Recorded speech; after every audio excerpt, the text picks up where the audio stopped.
Bismillahirrahmanirrahim. Assalamualaikum warahmatullahi wabarakatuh. Perkenalkan, nama saya Sita Pobela dengan NIM 20223080. Baiklah, pada kesempatan kali ini saya akan menceritakan tentang moderasi pendidikan Islam menurut Muhammad Abduh. Muhammad Abduh bernama lengkap Muhammad bin Abduh bin Hasan Khairullah.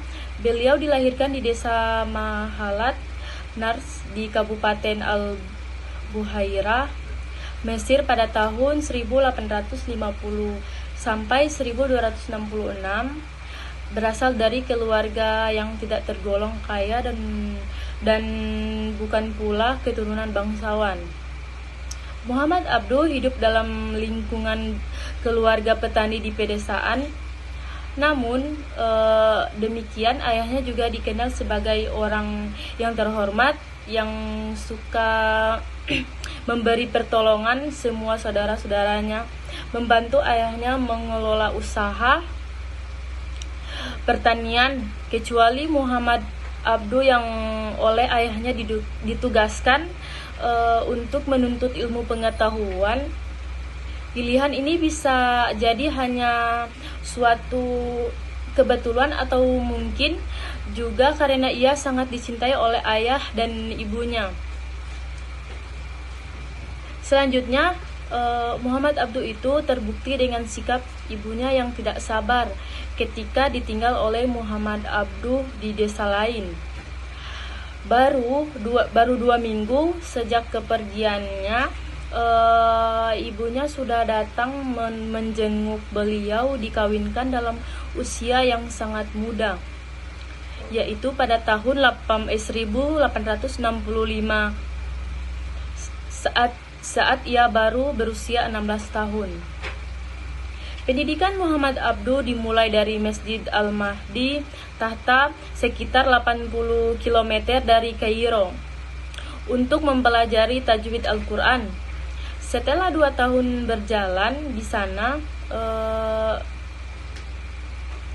pada tahun 1864 memutuskan untuk kembali ke desanya dan bertani seperti saudara-saudara dan kerabatnya. Waktu kembali di desa inilah yang dikawinkan. Walaupun sudah kawin, ayahnya tetap memaksanya untuk kembali belajar. Namun Muhammad Abduh sudah bertekad untuk tidak kembali. Maka ia lari ke desa Shibral Kit, tempat di mana banyak paman dari pihak ayahnya yang bertempat tinggal. Selanjutnya beliau sempat kembali ke Masjid Al-Mahdi Tahta, kemudian menuju ke Kairo untuk belajar di Al-Azhar, yaitu pada bulan Februari 1866. Di perguruan ini ia sempat berkenalan dengan sekian banyak dosen yang dikaguminya. Di antaranya pertama, Syekh Hasan yang mengajarkan kitab-kitab filsafat karangannya Ibnu Sina. Yang selanjutnya karya-karya Muhammad Abduh. Yang pertama, Muhammad Abduh adalah seorang sarjana muslim. Banyak sekali menulis artikel-artikel di berbagai surat kabar seperti Al-Ihram, Tasamrotul, Fonun, Al-Urwatul Wats. Selanjutnya, karya-karya Muhammad Abduh. Yang pertama, Risalah Al-Warida, kitab yang pertama kali dikarang beliau. Yang isinya menerangkan ilmu tauhid dari segi tasawuf. Dan yang kedua, Wahdatul Wujud, menerangkan paham segolongan ahli tasawuf tentang kesatuan antara Tuhan dengan makhluknya. Yang ketiga, Faisaltul Ijtima' wa Taqri, disusun ketika memberi kuliah di Madrasah Darul Umum.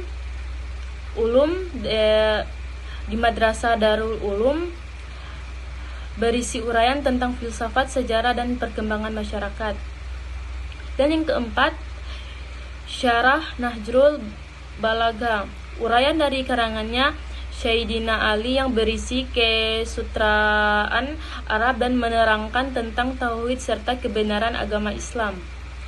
Yang kelima, Syarah Bashairun Naisiyah, uraian tentang ringkasan ilmu mantik logika. Kitab ini diselesaikan dengan Rashid Ridha. Selanjutnya, metode Muhammad Abduh. Muhammad Abduh mengubah cara memperoleh ilmu yang umumnya dengan metode hafalan menjadi metode rasional pada pemahaman. Di samping menghafal, siswa juga diharuskan memahami materi yang dijelaskan guru. Muhammad Abduh juga menghidupkan kembali metode munazarah